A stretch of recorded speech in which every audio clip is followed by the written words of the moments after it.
Ho aminareo ane ry havana ny fahasoavana sy ny fiadanana avy amin'Andriamanitra ray sy Jesoa Kristy tompontsika. Amen. Ny fampianaran'i Jesoa misy fahefana. Ny fampianaran'i Jesoa misy fahefana. Asongadiny mofinainantsika an'io zany. Ao amin'ny filazany tsara araka amin'ny Marka toko voalohany, ny 9:20 hatramin'ny 9:20. Andeha ho vakiantsika amin'ny anaran'i Jesoa zany teny zany manao hoe: ary nakany Kapernaoma izy ireo, ary nohony tamin'ny sabata dia niditra tao amin'ny sinagoga niaraka tamin'izay Jesoa ka nampianatra. Dia talanjona ny olona tamin'ny fampianarana satria nampianatra azy tahaka izay manana fahefana izy, fa tsy mba tahaka ny mpanora-dalàna. Ary niaraka tamin'izay dia nisy olona teo amin'ny sinagogana izay azo ny fanahy maloto, ary niantso mafy rahalehilahy ka nanao hoe: moa mifaninona akory izahay sy ianao ry Jesoa avy any Nazareta? Avy andringana anay va ianao?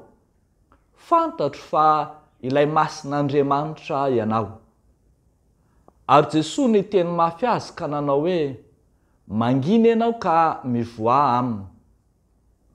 Ary ny fanahy maloto nampifaniditsitona ny tenan'ilay marary dia niantso tamin'ny feo mahery ka niala taminy.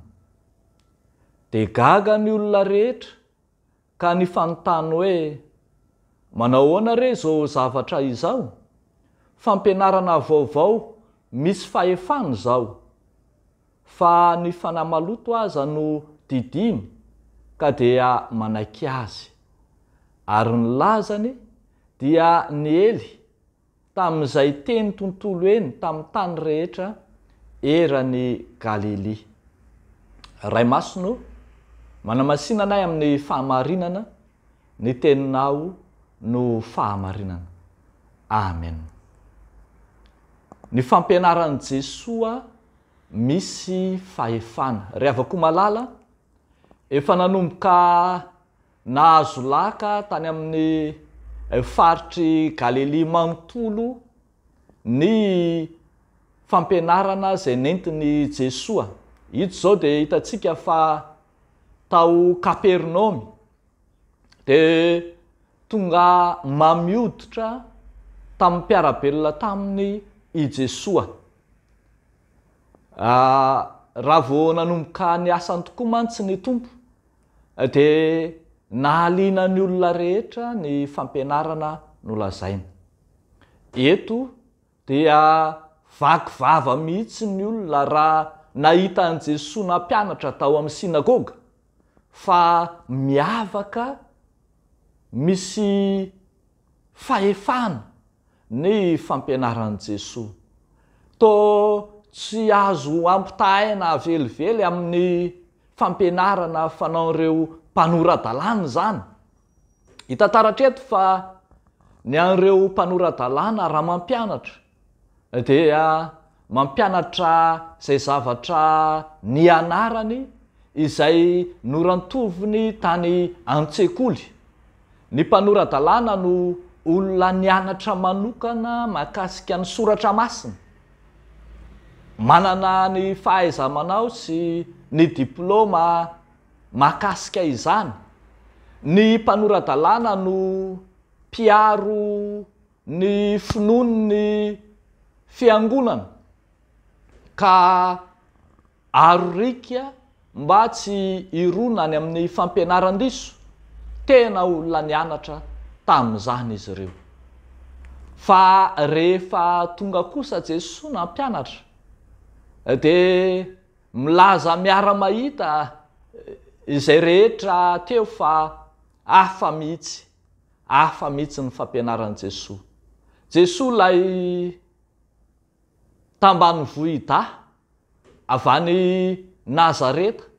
I Jesoa lay fantatry ny rehetra fa zanak'olona eo ihany, tsotsotra ihany, tsy mba nandihy sekoly ambony fianarana lalàna kanefa to miavaka ny fampianarana mahatakatra avy hatrany ny rehetra fa fampianarana misy fahefana dika ny fampianarana avy amin'Andriamanitra.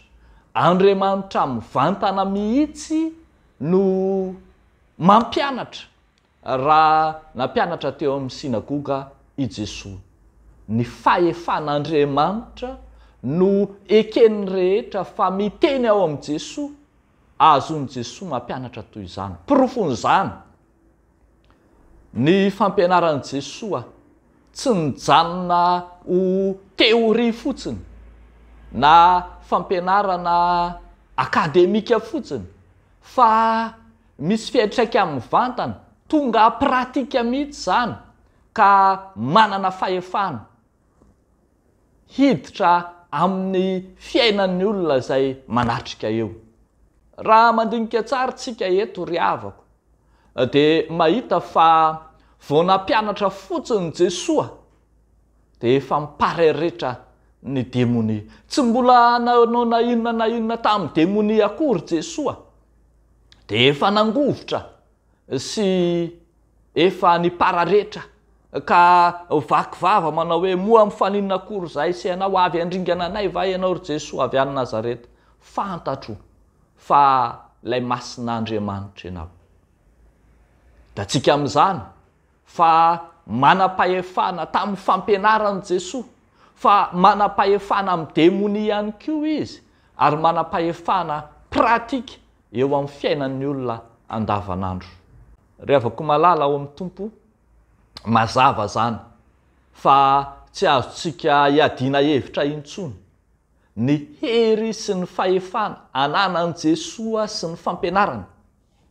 Tsy fampianarana teorika fotsiny, tsy fampianarana mijanona ao an-tsaina fotsiny, fa miasa mivantana ary manova ny fiainan'ny olona manana etaeta mila vonjy. Zay nahatonga ny olona hiteny hoe gaga ny olona rehetra ny fanontany hoe manao ahoana re zao zavatra izao. Fampianarana vaovao misy fahefana zao fa ny fanahy maloto aza no didiny ka dia manaiky azy.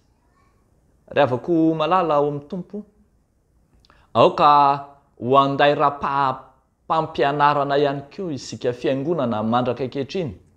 Misy ny fampianaran'ny fiangonana entin'ny fiangonana hiarovana ny finoan'ny fiangonana.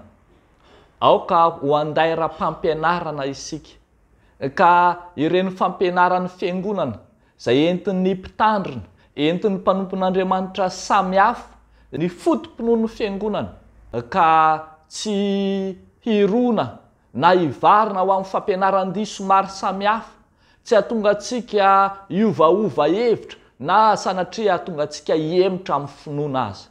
Aoka ho anday raha-pampianarana isika ka tsy hiaino fotsiny, ameno kahe, ameno taratasy amin'ny fampianarana izay rehetra norenesintsika, fa ho hita amin'izay ataontsika, ho hita amin'ny fanapahan-kevintsika, ho hita amin'ny fihetsikitsika, ny fanekentsika fa manaraka ny fampianaran'ny fiangonana isika.